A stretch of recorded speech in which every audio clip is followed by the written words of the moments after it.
meeting. Please take your seats. A number of people have signed up for interventions after our special guest has spoken. And in approximately 1 minute, we will close that list. So if we already have quite a number of interveners, so if you absolutely insist, we can add you, but we'll soon close that list. And our general theme for this autumn assembly is, of course, promoting security across Euro-Mediterranean region, the role of the OSCE and its partners. I want to express my gratitude to the organizers. It is a privilege to chair this session of the autumn meeting and to introduce our distinguished speaker. This afternoon, we will focus on the topic, the OSCE and the African Regional Cooperation for Innovation and the exchange of good practices. Throughout this assembly, we will examine topics of vital importance to all of us, to our friends and allies in the OSCE region. The OSCE Parliamentary Assembly has put together a thorough and excellent agenda. As we gather in beautiful Marrakesh, this is a wonderful opportunity to explore new avenues of cooperation with our African partners. The 1975 Helsinki Final Act, the reason we're all here today, recognized that security and prosperity of the OSCE region is bound to the fate of our neighbors. Our 57 states benefit when we cooperate with our partners politically, economically, socially, and environmentally. This forum is a further opportunity to strengthen dialogue on shared values and interests. Deepening cooperation with our African partners has long been a priority for this assembly. I'm pleased to say that our ties between the OSCE and our regional partners are strengthening. When our African partners succeed, all of us succeed. Since their admission in 2011, the OSCE Mediterranean Partners for Cooperation of North Africa, Morocco, Algeria, Tunisia, and Egypt have featured prominently in the organization's external efforts. The contact group for this partnership is doing important work bringing these North African countries' concerns to an OSCE audience. Indeed, we heard from the chair of this contact group this morning, Ambassador Igli Hassani. Thanks to these efforts, the Ministerial Council Declaration on Security and Cooperation in the Mediterranean made a key statement in Milan last year. The ministerial called for, and I quote, Mediterranean-related issues to be clearly reflected throughout the relevant work of the OSCE across the three dimensions of comprehensive security and for greater engagement in advancing a common approach in tackling the related challenges. My dear friends, the African regional organizations have answered that call by demonstrating great interest in OSCE structures, norms, and principles. Several of these organizations have made it a point to visit OSCE headquarters in Vienna. These visits have been appreciated and are encouraging. These relationships between the OSCE and African regional organizations are further developed through other high-level meetings and special events. Our groups work together in concert with the framework of the United Nations dialogue with regional organizations. The OSCE's Mediterranean partners have participated in the annual and winter sessions of the Parliamentary Assembly as well as the PA's annual Parliamentary Forum on the Mediterranean. Thanks to this engagement, this Assembly has adopted 7 resolutions relating to Africa over the years. So we continue this historic dialogue today in Marrakesh. This afternoon session will provide an opportunity to hear from a distinguished speaker and then to allow for interventions by our delegates from the 57 countries. Again, our topic this afternoon is regional innovation and exchange of good practices. We will next hear a presentation from Ms. Mbarka Bouaida, President of the Gulmim Wad Noon region and we're pleased to have her here. You should know that she was first elected to Morocco's House of Representatives in 2007. She's also the first woman elected as a Moroccan regional leader. In the House, she has held a number of key positions, including Vice Chair of the Finance and Economic Affairs Committee and Chair of the Committee of Foreign Affairs and the National Defense and Religious Affairs. She has served as Vice President of the International Parliamentary Forum for Democracy since 2011 and was named a Young Global Leader by the World Economic Forum in 2012. Fellow delegates, let's warmly welcome Ms. Bouaida.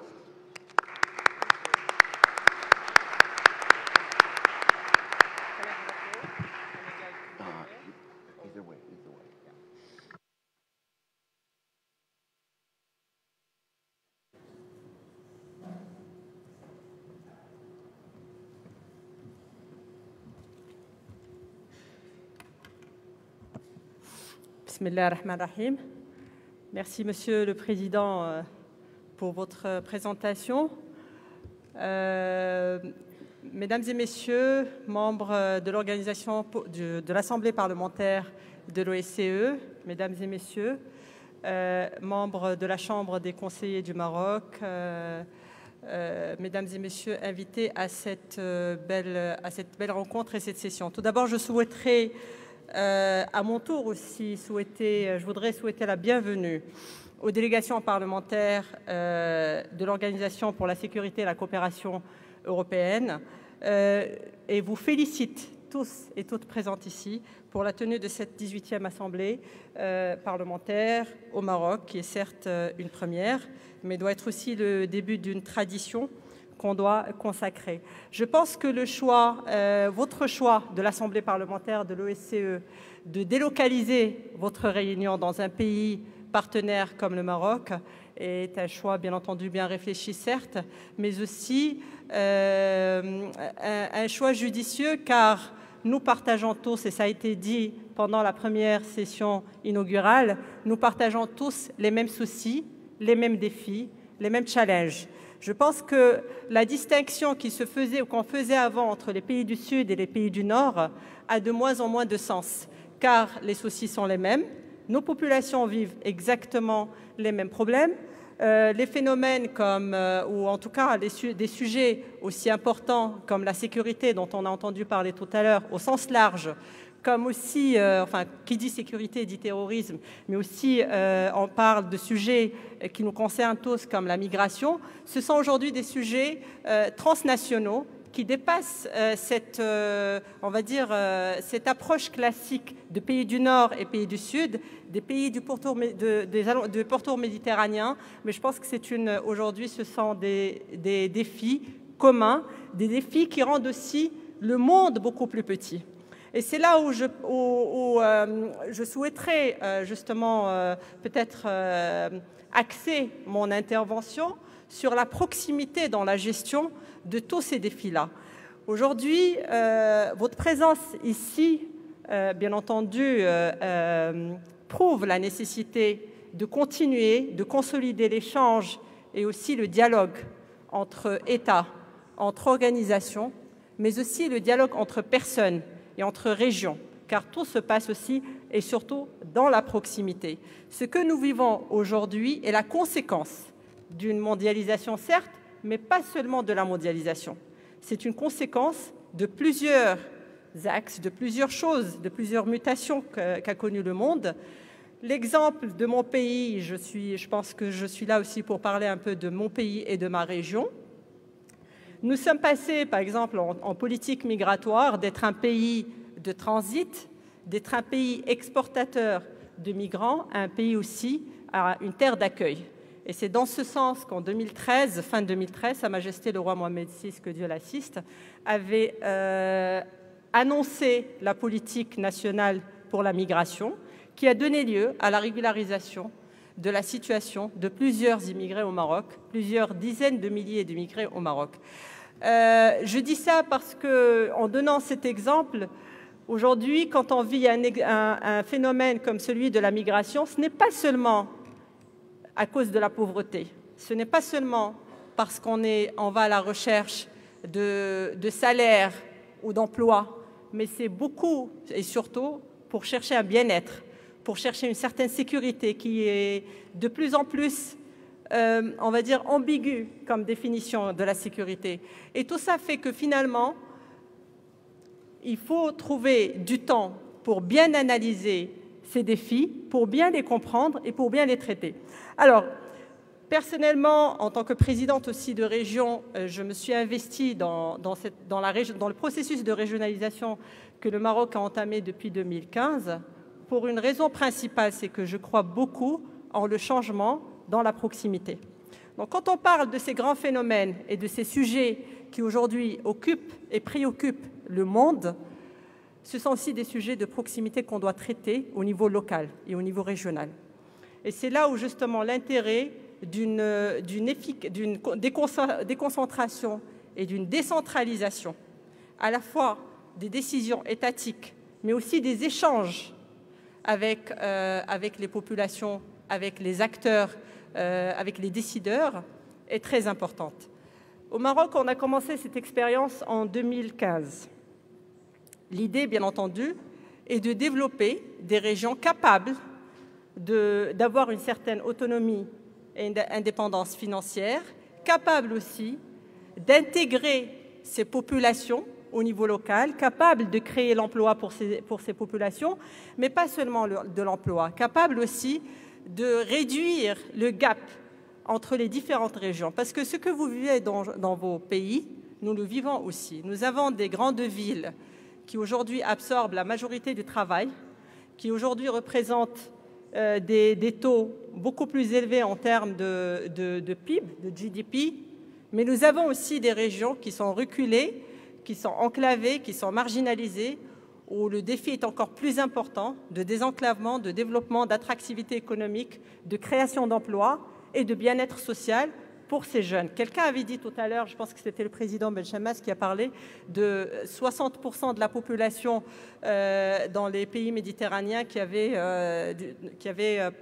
moins de 30 ans. Je pense que ce chiffre est certainement réel. Et donc, au fait, ça augmente, on va dire, la lourdeur de la responsabilité que nous portons tous ici présents et qui est celle de trouver des solutions à toute cette jeunesse, des solutions adaptées aussi au monde d'aujourd'hui et des solutions rapides parce que le temps ne pardonne pas. On n'est plus dans des temps lents, on n'est plus dans des temps où on peut se permettre justement l'attente. Et là, j'insiste beaucoup sur la déconcentration et sur la bonne gouvernance parce qu'aujourd'hui, nos peuples sont très exigeants et demandent de la bonne gouvernance. Et c'est certainement, je pense que là, c'est là le défi de tous les politiciens.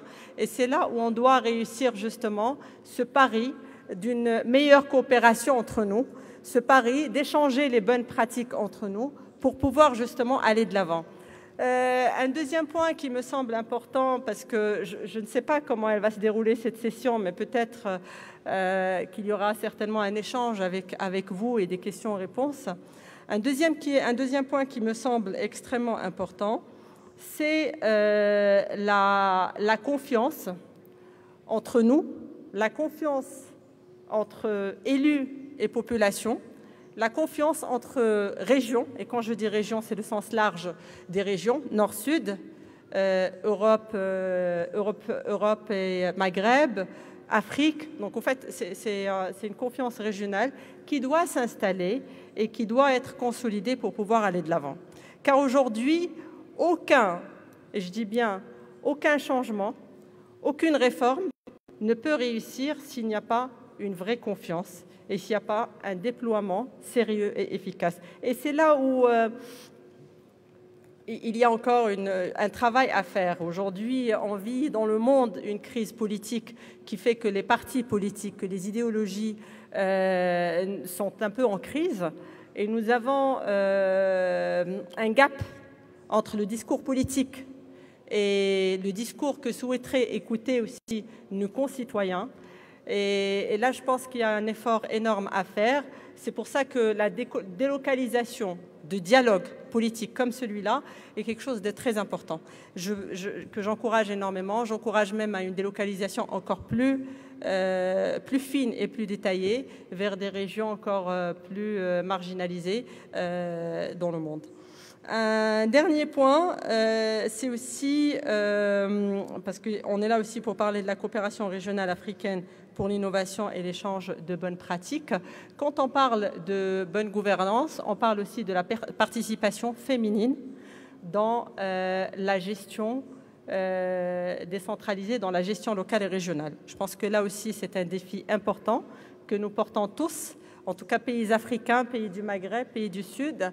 Et les chiffres, malheureusement, ne sont pas très, très bons, puisque la participation féminine en politique et surtout en gestion politique reste relativement faible, même si nos États, en tout cas le Maroc, encouragent de plus en plus la parité à travers la Constitution et à travers aussi un certain nombre de lois qui permettent aux femmes d'accéder à des postes politiques, comme au Parlement. En fait, c'est à travers la discrimination positive.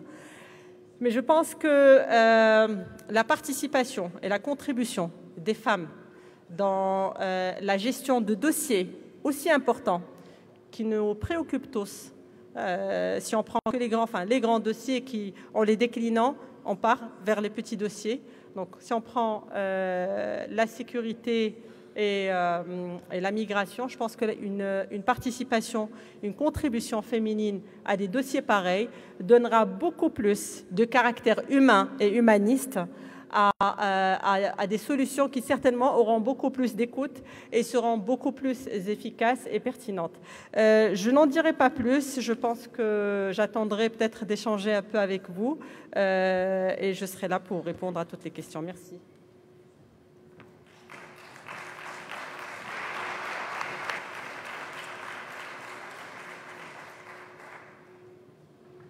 Thank you very much, Ms. Bouaida. And we have 8 people who are on the list for interventions. Why don't we hear from 3 or 4, and then perhaps our distinguished guest could respond if she'd like, and then we'll proceed after that. Our first speaker, our first intervener is Margareta Sederfeld of Sweden. Thank you very much, Mr. Vice President Senator Wicker. I thank you also very much, Madame Bouaida, for your very interesting presentation. And in my speech, I want to bring attention to the important connection between enterprise, innovation, economic growth, and empowerment of women. And I would like to especially highlight the innovative practice when seeks to empower women. And one positive example of this is when there is a practice to seek to grant women in vulnerable regions access to financial service, which enables them to respond to and create economic opportunities that cannot reach by themselves. In India, there is actually a small self-help groups that were established, comprised about 15 women. These groups were then linked with banks that provided the groups with a loan. Together, the women in the group decided how to invest and loan the money to each other. The participants gained experience regarding financial matters and learned financial discipline. The results were incredible. There were definitely positive economic impact, not only on the women and their family. Impact was also shown on the whole region. And then, to access to financial service contributed to expanding the women's choice and made it possible for them to respond to economic opportunities. It empowered the women and reduced their vulnerability. Practice like this has shown that investing and empowering women enable them not only to provide for themselves, but also for their families. Prioritizing women's enterprise has proven to be incredibly beneficial and productive for long-term and sustainable growth And it's also proven that women invest in their children's education and healthcare for their families. And I would like to continue with societies that continue to discriminate based on gender, on the other hand, has been shown to have to pay the price of greater poverty, slower economic growth, and lower living standard for the people. And a specific focus on women is necessary to give women the possibility to take part in the economical development of the country. And gender power structures and social norms lock both women and men in positions that limited their productivity and ability to make choices to improve the situation. And that's why such innovations that I mentioned is very important for economic growth and for empowering women. And I urge all my colleague parliamentarians here to consider this and support this kind of innovation practice which seeks to empower women, and to bring these thoughts back with your home and develop examples and possibility with the financial growth and groups so women can develop their positions and develop the economy. And I can tell you that this will be of huge impact for the whole society, and also make women able to take part on a higher level in the society. Thank you very much. Thank you, Madam Vice President. Our next intervention will be Ms. Katja Keul of Germany. Ja, vielen Dank, Herr Präsident, liebe Kolleginnen und Kollegen. Wir sind als Parlamentarier hier zusammengekommen, um über regionale Kooperation und Zusammenarbeit zwischen unseren Ländern und zwischen den Ländern der Maghreb-Regionen zu sprechen. Diese Zusammenarbeit bleibt leider weit unter ihrem Potenzial, und wir müssen daher auch über die Ursachen und deren Beseitigung reden. Die Lage in Libyen ist heute bereits genannt worden. Es gibt aber noch ältere Konflikte, die es dringend zu überwinden gilt. Geschlossene Grenzen und eine 2500 Kilometer lange Mauer durch die Westsahara behindern Handeln und Entwicklung innerhalb dieser Region, aber auch den Handel mit Europa. Seit 1991 überwacht die UN-Mission MINURSO das Waffenstillstandsabkommen in der Westsahara, und das Mandat wird Ende dieses Monats am 31. Oktober erneut für 6 Monate verlängert. Auftrag der MINURSO ist nach wie vor die Vorbereitung des vereinbarten Referendums über den völkerrechtlichen Status der Westsahara, das seit fast 30 Jahren aussteht. Wir alle hatten große Hoffnungen in die Vermittlungsbemühungen unseres ehemaligen Bundespräsidenten Horst Köhler und in die von ihm initiierten runden Tische gesetzt. Ich bedauere sehr, dass er sein Mandat als persönlicher Gesandter des UN-Generalsekretärs aus gesundheitlichen Gründen aufgeben musste. Es ist dringend nötig, den Prozess fortzusetzen und den UN-Generalsekretär zu bitten, einen Nachfolger zu benennen. Die Zeit ist überreif für eine Lösung, die Kompromissbereitschaft auf allen Seiten erfordert. Dass Verstöße gegen das Völkerrecht nicht einfach ausgesessen werden können, sehen wir in anderen Regionen dieser Welt, vor allem im Nahen Osten. Schnell können diese eingefrorenen Konflikte jederzeit wieder in gewaltsame Auseinandersetzungen münden. Das gilt es zu verhindern. Das Völkerrecht verjährt nun mal nicht. Auch der Europäische Gerichtshof hat im Dezember 2016 und nochmal im Februar 2018 entschieden, dass die Handelsabkommen zwischen der EU und Marokko keine Anwendung auf das Gebiet der Westsahara haben können. Dieser Zustand kann nicht dauerhaft so bleiben. Friedliche Koexistenz im Rahmen des Völkerrechts muss unser höchstes Ziel sein. Dann können endlich die Mauern eingerissen und die Grenzen wieder geöffnet werden. Vielen Dank.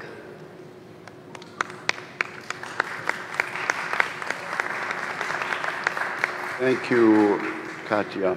And our next intervention comes from Mr. Christian Vigenin of Bulgaria.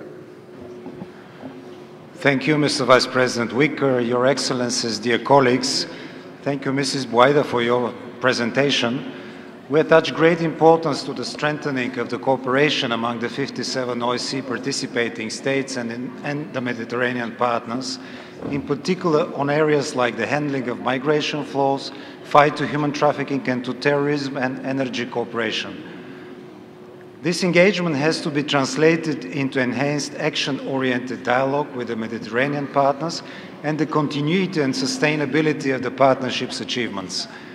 The link between security in the OSCE area and security in the Mediterranean region has become all the more relevant, as has our cooperation with our Mediterranean partners, given the growing range of challenges and opportunities stemming from the Mediterranean region and beyond. We therefore call for Mediterranean-related issues to be clearly reflected throughout the relevant work of the OSCE across the three dimensions of comprehensive security. We should try to intensify our practical cooperation in areas of common interest where the OSCE can bring added value. For example, we appreciate the initiatives that the OSCE has developed in recent years in increasingly relevant areas for Mediterranean cooperations, such as migration, environmental and energy cooperation, combating trafficking in human beings along migration routes, countering trafficking in cultural property, and addressing other challenges, including cyber security, in a manner consistent with the OSCE comprehensive approach on security. Noting the crucial role that sustainable development, economic growth, and connectivity play in fostering common security, we note with appreciation the OSCE initiatives aimed at strengthening the dialogue with the Mediterranean partners on economic and environmental issues, especially the recent ones on energy based on the sharing of information and the exchange of best practices.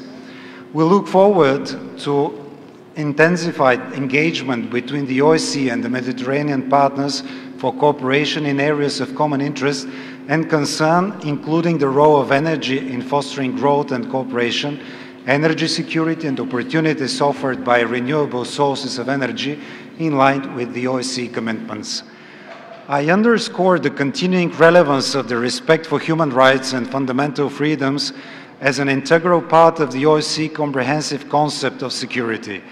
I also draw attention to the importance and positive role played by youth in enhancing security and stability in the OSCE area and in the Mediterranean region, and encourage OSCE initiatives aimed at promoting youth participation and youth engagement, which foster dialogue and cooperation among Mediterranean partners for cooperation and the OSCE participating states. I believe that the OSCE Parliamentary Assembly should further develop its commitment in the Mediterranean and strengthen the link with the governmental arm of OSCE in these issues. Holding the autumn session in Morocco is a strong signal which I hope will be seen and heard globally. Many thanks to our hosts for the hospitality and the excellent organization of this event. Thank you. Thank you, Christian. Thank you. And we'll now... During these last few years, but many women still today face discrimination and are therefore hindered from being able to help sustain their families and contribute to improve the society in which they live. Investing in women is a crucial, important aspect of fighting poverty and building sustainable regions worldwide. Women held back by patriarchal structures are a waste of society's resources, but when empowered, they are an incredible force that can be vital for a nation to overcome the problems of poverty, illiteracy, unemployment, and more. Women that are economically empowered are absolutely a key aspect of building a sustainable future. Investing in women are one of the most important steps we can take for human development. When able women would pass on their empowerment by investing in their children and in the children's education, making sure to provide them with a brighter future open with possibilities and saving them and their region from poverty. When gender discrimination is overcome, women are left freer and therefore more capable to help sustain themselves and their families. They are also left more capable of contributing to the betterment of society. Finally, it's important to emphasize that inequality kills women, children, and severely damages society. Therefore, I urge my colleague parliamentarians to seriously consider the importance of overcoming inequality and working for the empowerment of women. Thank you very much, Mr. Speaker. Thank you very much, Karina. And now we'll turn to President Buaida, and the microphone is right here. And if you would care to respond to anything that has been said by the first four interveners. Thank you very much, Mr. President. Actually, I would like to thank Mr. members of the Parliamentary Assembly of the OSCE for their remarkable remarks. Actually, speaking about women empowerment, and you spoke about good practices all over the world, you gave the example of India, and I totally agree. I might give you some examples of Morocco. In 2011, with the Arab Spring, we have, as you probably know, the reaction was very good because the reaction was fast, and it was very effective in the meaning that His Majesty made a historic speech 2 weeks right after the first revolutions and the first rise up at that time. He made the speech talking about acceleration of reforms, and that's how we came with the new constitution in 2011. One of the main issues of the constitution is the gender parity. It became constitutional. We have an Article 51 that talks clearly about the gender parity and about the necessity to find the right legislations and solutions to implement gender parity. And this is how, just an example, in the parliament in 2000, right after the constitution, we went through anticipated election by the end of 2011. And at that time, I remember, I was a member of parliament, we had to discuss new law to increase the number, to make sure that the number of women participation in the parliament can be, let's say, higher than before. The idea behind is to reach at least the third, 30%. Unfortunately, we didn't reach yet 30% of women participation in the parliament. We have something like 18.5%. But within the internal decision organs of political parties, we have voted at that time a new law to impose 33% of women presence and participation within the decision, let's say, instances of political party. The idea behind this is really to prepare the political parties to first bring more women into the political, let's say, the political action, and then to prepare them to go to the parliament. So this is one of the ways we did. It's not enough, I believe, and I'm completely convinced that we need to have at least 33% of women in the parliament, because this is the minimum to change laws, to change things within the parliament, and we need to reach it. On the other hand, economically speaking, because economy and politics, somehow they go together. His Majesty in 2005, he launched what we call the National Initiative of Human Development. This is a big initiative of Morocco. It has like 15 years now that it starts. And the idea behind this initiative is to reduce poverty within Moroccan population. Of course, the first victim of poverty is women. So what we have now, the main remark we have since 2005 till now is that more than 70% of beneficiaries from this Human Development National Initiative are women. And what we do with this initiative is it's sort of, it's like a national microcredit bank, let's say. We help financially people who bring little, small, very small projects.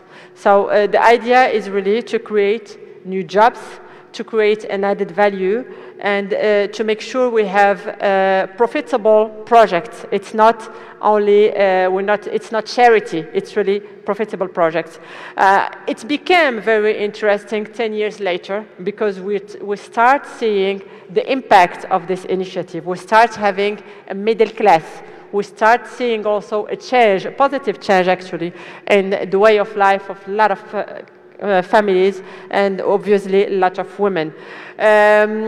We have different public policies now. We are working on how to integrate more women within the political system, within the education system, within the health system, because yes, you're right, highlighting the importance of health, education, children education, and the main role of women in this. And I will say even more, when we have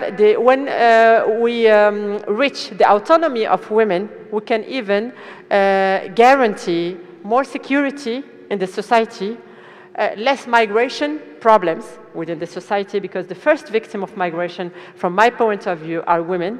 So we prepare really the world of tomorrow. So I think it's really important to work on women empowerment, women autonomy, and women participation in economy and in politics.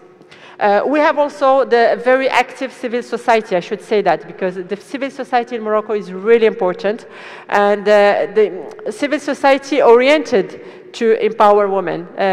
We start since the 60s actually, and I would say that it's in a major party, it's thanks to this civil society movement that we could have this, let's say, women participation and women progress now in Morocco.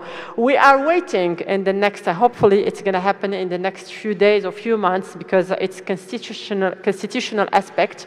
We need to create what we call Moroccan Authority for Gender Parity. It's really, it's one of the constitutional authorities that we voted within the new constitution, and we still wait for the implementation of such an authority. Maybe the last thing I will say also about women empowerment is that with the civil society now we are working on how to make sure we can have a good women participation within the board of private companies and public companies. We believe that having women in decision-maker positions can also help a lot in improving the situation of women in the country. And of course, what I'm talking about Morocco, but this is an example of other countries in the region. Speaking about just reacting about cooperation with countries of the south and all the conflicts we live in the country, and I totally agree with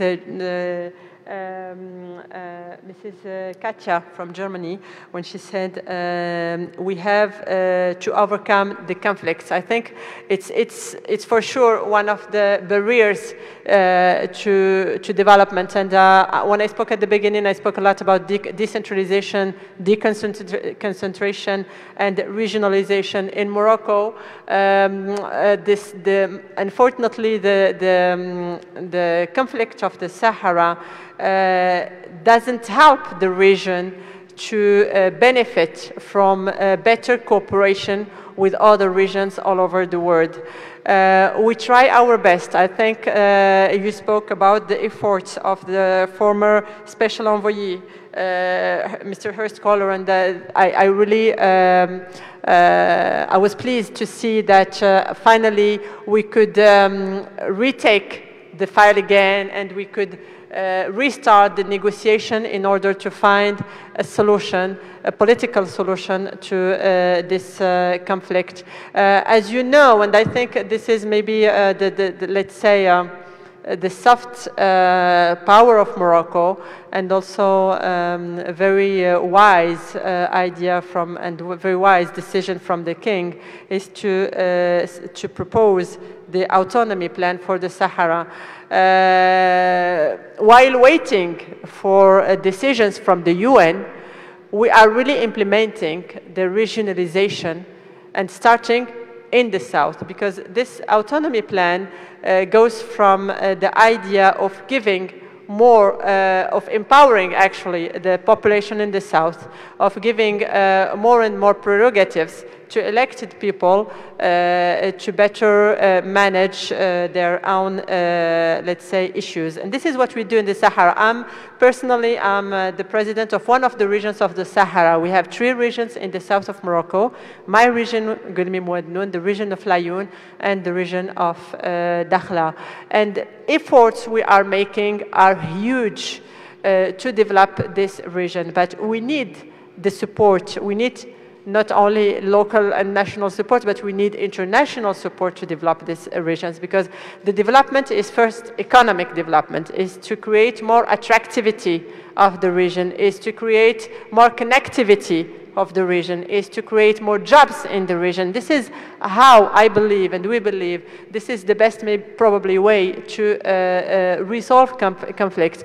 Time is not for separation, I guess. Time is really for the union. So I really thank you for bringing to the light this issue and speaking about this issue, because it's definitely one of the main and the major barriers of the development of the Maghreb. Probably you know that we lose every day jobs, we lose points of the GDP because of this conflict. We could have a better integrated economy into the region. We could have a better integrated cooperation within the region, and we need a cooperation. We need political cooperation, we need security cooperation, we need economic cooperation. So yes, definitely we should speak about these conflicts. We should go for the solution for this conflict. We should encourage solution, and we should encourage dialogue between all the parts of this conflict. Thank you. Thank you, Madam President. We'll proceed now to Mr. Isa Omukulov of Kyrgyzstan. You are recognized, sir.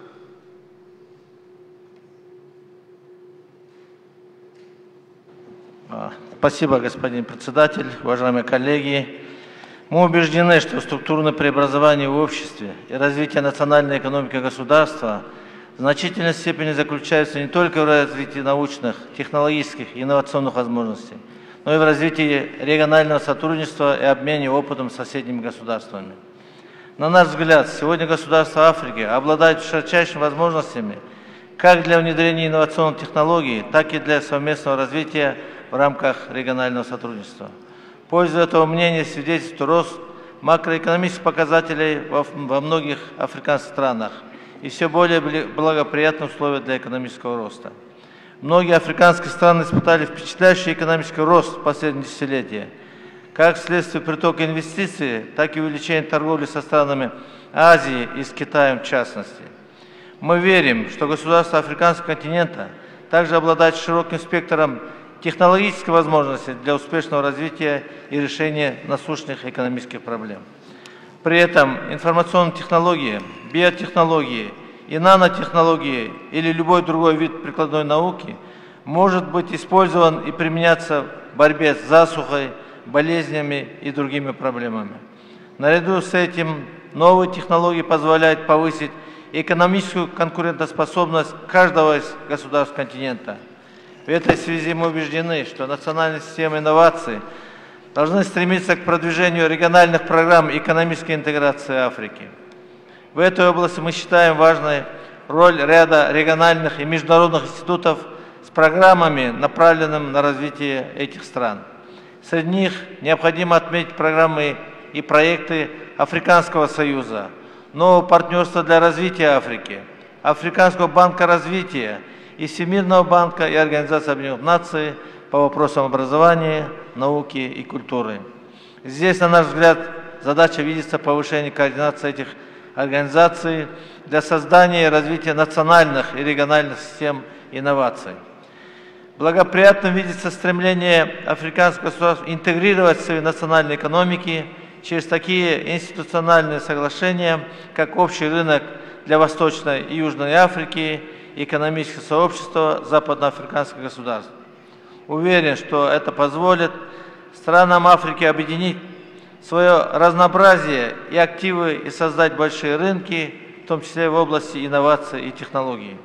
В заключение, разрешите поблагодарить наших марокканских коллег за организацию осеннего заседания на высоком уровне и пожелать дальнейшего развития, процветания в стране и гостеприимному народу Марокко мира и благополучия. Спасибо за внимание. Thank you, Mr. Mukalov. Our next intervener is Mr. Mehmet Kirasoglu of Turkey. Sir, you are recognized. Thank you, Mr. Chairman. Dear distinguished delegates, dear colleagues, Turkey encourages working with regional organizations, the OSCE area, to address the potential spillover of security threats between the OSCE area and neighboring regions, including Africa, in order to build synergy and draw on the strengths and comparative advantages of each organization. Strengthening cooperation in the fields of research and innovation to foster green and sustainable growth is important to generate possible opportunities between the OSCE and its partners, particularly in the context of Africa. In 2018, Turkey's official development assistance has reached $8.6 billion, thus becoming 1.1% of the gross national income and exceeding 0.7% target determined by the United Nations.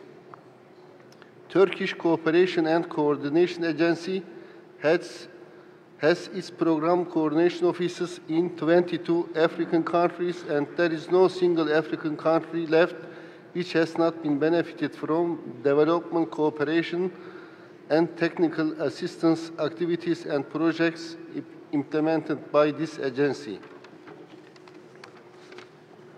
Together with our partners, UNDP, World Food Programme, Gates Foundation, and Turkish private sector, we have recently launched our new initiative, Sustainable Development Goal Impact Accelerator, as an inclusive and innovative partnership platform.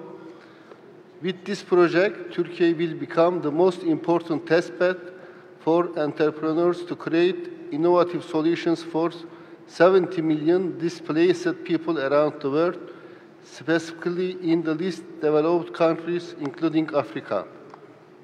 Furthermore, the UN Technology Bank for the least developed countries, hosted by Turkey, which has been operating since last December, champions better access to science, technology, and innovation for the least developed countries. It identifies and safeguards knowledge, strengthens science, technology, and innovation capacity of these countries, and supports them in building capacity for technology transfer. The Technology Bank is the instrument of and for the least developed countries to promote their full integration into the world economy, promote social progress, and build resilience. We therefore appeal to all participating states and stakeholders, including the private sector, to contribute generously to the financing of this technology bank so it may reach its full potential. Thank you very much. Thank you very, very much. Next, we have Jean-Michel Jacques of France. Merci, Monsieur le Président, mes chers collègues.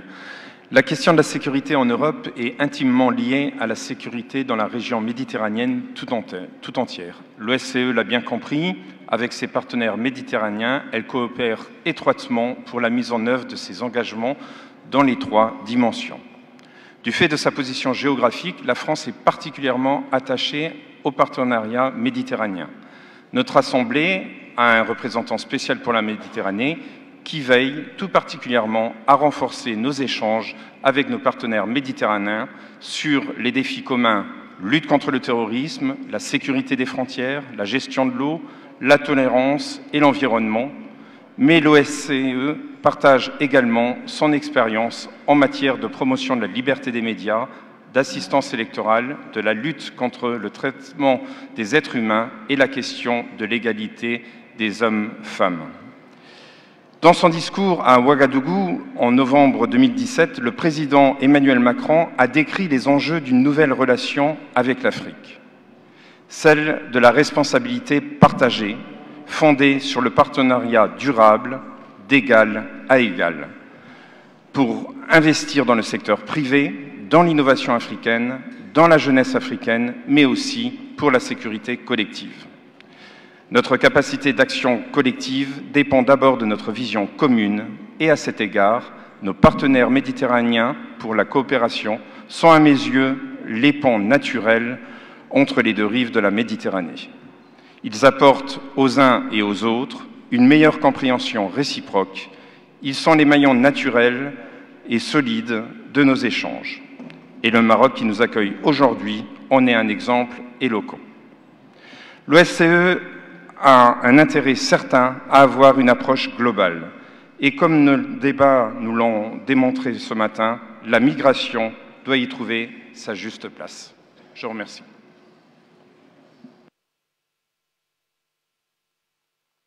Thank you, Jean-Michel. And our final intervention this afternoon is Ms. Margareta Keiner-Nellen of Switzerland. Margareta.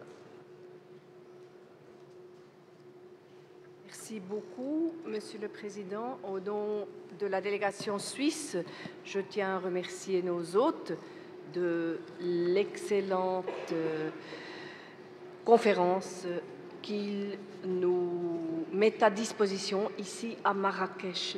Je tiens à remercier particulièrement notre experte, Madame Barka Bouida. Vous nous avez esquissé les éléments importants pour une sécurité économique de genre et de travail, d'emploi dans votre région qui pourrait être exemplaire pour toutes les régions de l'OSCE et de nos pays partenaires d'ici jusqu'en Asie centrale. En parlant d'égalité des sexes, j'étais particulièrement intéressée, comme nous toutes et tous, de votre expérience avec les quotas fixés dans votre Constitution. Or, si vous disiez qu'un tiers, un pourcentage d'un tiers de femmes dans un Parlement, ça serait déjà pas mal, si je vous ai bien compris, eh bien, détrompez-vous. Je viens de la Suisse, d'un Parlement où, au Conseil national, nous avons justement un tiers, 30%. Je vous dis carrément, ça ne suffit pas parce que lorsque nous nous réunissons en petit comité, tout d'un coup, vous vous retrouvez seul, comme moi, dans une délégation de 8 membres ou dans une commission de 8 membres. Donc, il faut clairement viser égal, comme vient de le dire mon préopinant français, en dessous des 50-50, on ne fait pas l'affaire.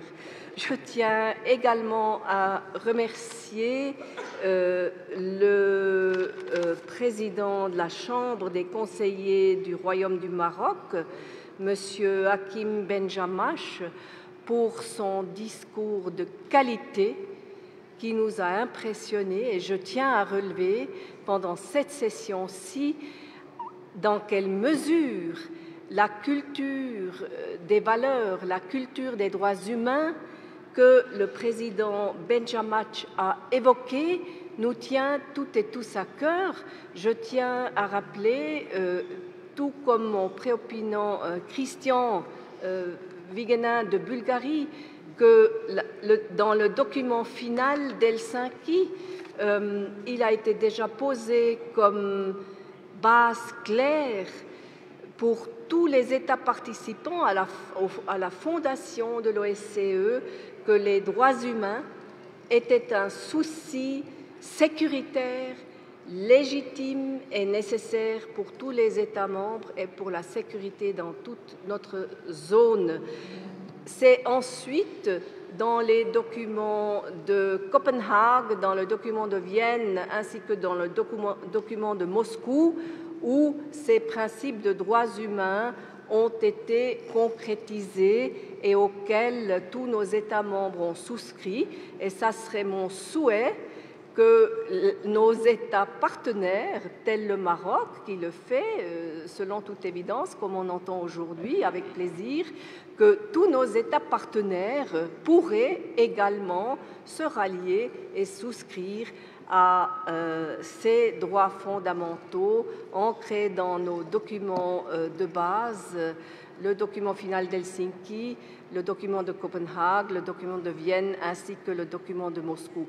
Pour clore, Monsieur le Président, en ce qui concerne la lutte contre le terrorisme, j'ai le plaisir de siéger comme vice-présidente au groupe consultatif de l'UIP contre le terrorisme et j'étais particulièrement impressionnée lors d'une conférence que nous avions tenue à Abu Dhabi il y a 1 an et demi où nous avions siégé dans cet organe de 17 membres élus au groupe consultatif de l'UIP.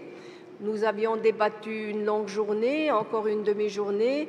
À la fin, la représentante des jeunes parlementaires de l'UIP, une sénatrice du Kenya, a pris la parole pour nous dire, vous savez, chers et chers collègues, elle nous a dit, cette jeune sénatrice du Kenya, de 24 ans peut-être, elle nous dit, vous pouvez bavarder tant que vous voulez, tant que vous ne nous donnez pas les emplois, il y aura des terroristes. Et je pense que c'est ça ce qui doit nous préoccuper. Vous l'avez également mentionné, Madame Bouima, la mise à disposition de travaux, mais aussi la valorisation de chaque jeune personne à l'endroit où elle est née, comme personne, comme élève, la dignité humaine en tant que telle, si elle est valorisée, si elle est respectée par l'environnement, par le village, par le quartier de ville, nous pourrions faire un grand pas en avant. Je vous remercie de votre attention. Thank you, Margareta. And I might mention that Mr. Payaris and I are mindful that a number of delegates have raised their cards asking to intervene, but we did announce at some point that we would close the list, and we've been tasked, Deputy Secretary General and I, for surrendering the room at 5:30. So at this point, Madam President, we will ask you to respond, if you can, taking some 5 or 6 minutes to close out our presentation this afternoon. Thank you, Mr. President. D'abord, je vous remercie beaucoup pour toutes ces interventions très intéressantes et très riches et ces échanges d'expériences de différents pays. J'ai 2, 3 peut-être idées, ou en tout cas points sur lesquels je voudrais réagir. Effectivement, en termes de coopération régionale, et c'est le sujet aujourd'hui, l'importance de cette coopération et l'importance de cette coordination. Tout à l'heure, un des speakers avait dit que le Maroc avait, le Maroc, en parallèle avec la lutte contre le terrorisme, on a aussi entamé le chemin des réformes de fond. Alors, dans ces réformes-là, nous avons lancé plusieurs stratégies, et ça ne date pas de 2011, ça date depuis le début du règne du roi Mohamed VI. Nous avons lancé des stratégies nationales sectorielles, dont le but est de relancer l'économie marocaine et de faire émerger le pays un niveau de développement supérieur à ce qu'il était il y a 15-20 ans. Et bien entendu, de répondre à l'attente de tous les Marocains, qui est d'abord une attente d'emploi et de dignité, comme disait Madame la députée. Alors, ces stratégies ont été souvent relativement innovantes. Je donne un exemple. La stratégie, en fait, le plan, on a lancé un plan de développement industriel qu'on a appelé d'abord plan émergence et ensuite on l'a appelé un plan d'accélération industrielle, dans lequel le Maroc a fait le choix de développer son économie pour aller d'une économie classique basée majoritairement sur une agriculture classique vers une économie un peu plus moderne et pour aller vers des secteurs dans lesquels le Maroc n'a jamais eu d'expérience. Aujourd'hui, le Maroc est dans notre balance commerciale, nous sommes devenus producteurs d'automobiles. La part de l'automobile dans le PIB, dans le produit intérieur brut au Maroc, est supérieure à la part des secteurs classiques, comme l'agriculture et autres. Nous sommes aussi devenus un pays qui accueille l'industrie aéronautique. Et nous sommes en train de développer l'aéronautique au Maroc, avec un taux d'intégration qui a commencé à 0%, mais aujourd'hui, il est il progresse d'année en année. Dans l'automobile, nous avons atteint un taux d'intégration, je pense, de plus de 60%. Donc, ça change la configuration de l'économie du pays, et ce qui veut dire aussi que ça change le profil de nos jeunes, et ça nous met aussi beaucoup de pression pour changer très très rapidement et d'urgence notre système d'éducation, notre système d'enseignement, de manière à l'orienter vers des métiers du présent, mais aussi des métiers de l'avenir. Donc, je pense que ce sont ces changements-là qui permettent à un pays de bien se construire, de se consolider. Ce n'est pas gagné, parce c'est un processus qui est très, très lent. Aujourd'hui, on a commencé il y a 10 ans, et on commence à voir les fruits de cette nouvelle industrie aujourd'hui au Maroc. Un autre aspect de ces changements et de cette... alors, bien entendu, quand je parle de ce changement, il est aussi basé, et beaucoup, sur la coopération Nord-Sud. Nous avons plusieurs sociétés européennes, internationales, américaines aussi, qui sont présentes aujourd'hui au Maroc. C'est le fruit, ce changement de dynamique économique est le fruit d'une coopération très importante sur un plan économique. Sur d'autres plans, en Afrique notamment, nous avons une coopération qui est de plus en plus intéressante et riche. Le Maroc avait lancé il y a quelques années ce qu'on appelait l'initiative Triple A. C'est une initiative dont l'objectif est d'assurer, de garantir une sécurité alimentaire pour l'ensemble de l'Afrique. On a lancé ça à l'occasion de la COP 22 qui avait eu lieu en 2016 ici à Marrakech. Et cette initiative, au tout début, avait eu l'adhésion de plus de 25 pays africains et aujourd'hui, elle a l'adhésion pratiquement de tout le continent africain. Ce sont des défis qui sont importants, mais qui sont aussi réalisables, qu'on a commencé à réaliser. C'est-à-dire, il y a un travail, il y a des équipes techniques aujourd'hui qui travaillent sur cette sécurité alimentaire. Il y a de grandes entreprises marocaines et aussi d'autres africaines qui travaillent sur cette sécurité alimentaire qu'on essaye justement non seulement de promouvoir mais de rendre réelle. Une autre initiative à laquelle je pense, parce que j'avais l'honneur de travailler là-dessus il n'y a pas longtemps, c'est la Blue Initiative, c'est la Blue Belt Initiative, donc c'est l'initiative de la ceinture bleue, dont l'objectif n'est autre que la protection de nos océans. Nous partageons la façade atlantique avec plus d'une vingtaine de pays africains. Nous sommes dans l'obligation de protéger nos océans. Nous avons deux façades, une façade méditerranéenne et une façade atlantique. Ce sont là des initiatives réelles, concrètes, que nous menons petit à petit mais qui commencent à voir le jour. Et nous avons des instituts, dans ce cas-là, c'est l'Institut national de la recherche halieutique qui porte cette initiative avec ses homologues des autres pays africains et dont, comme j'ai dit, le souci principal est de protéger les océans et de partager les bonnes pratiques pour protéger ces océans, comme des pratiques de repos biologique au sein des océans, comme les pratiques de limitation de la pêche dans nos océans.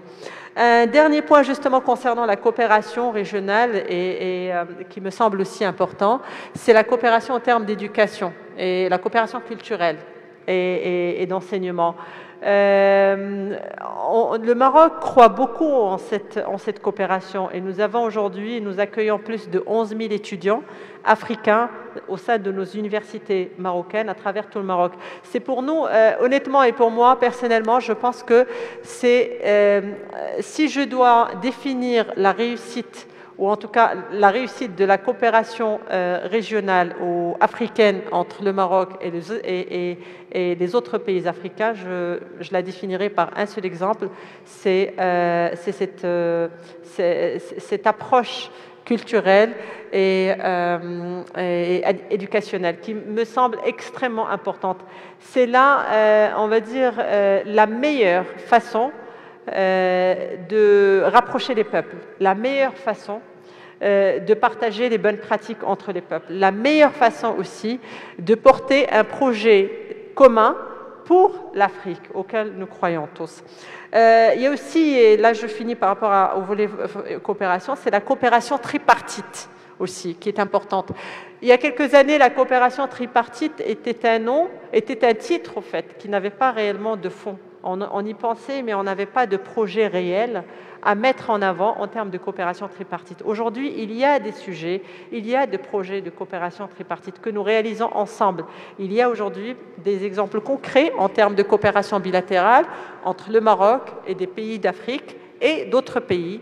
Un exemple, nous avons des projets concrets de réhabilitation de baies en Guinée-Conakry, par exemple, qu'on fait entre le Maroc, la Guinée-Conakry et aussi l'agence de développement japonaise, la JICA.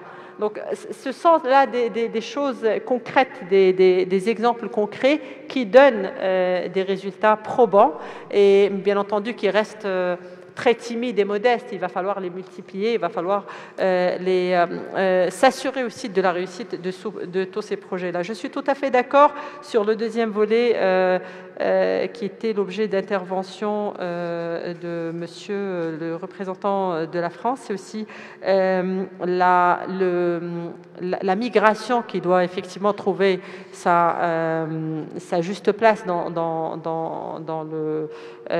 ce dialogue. On est tout à fait conscient de la nécessité d'en parler.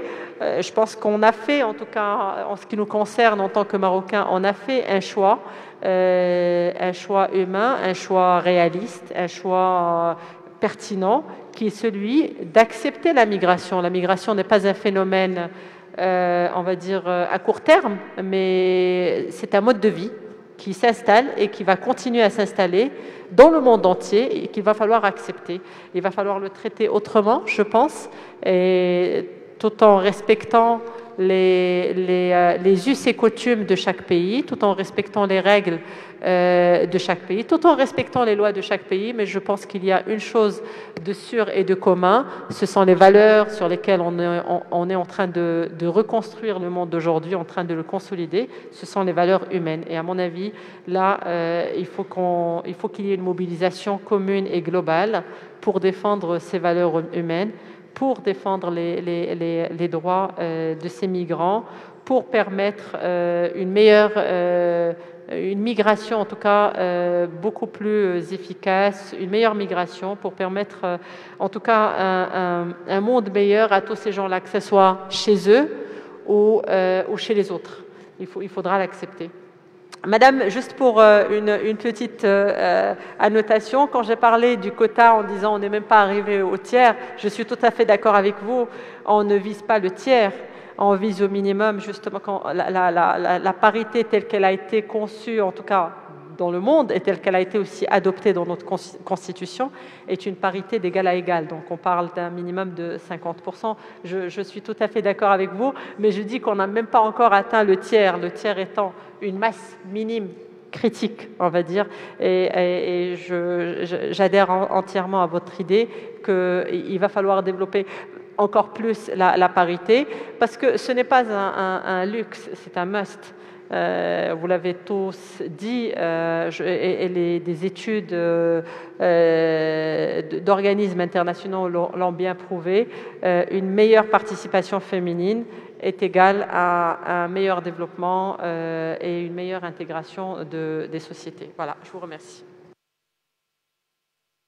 Thank you very much, Madam President. I think we can all agree that the Gumim Wad Nun region is led by a very thoughtful, articulate, and energetic leader. And as we conclude and adjourn this afternoon session, let's all express our appreciation.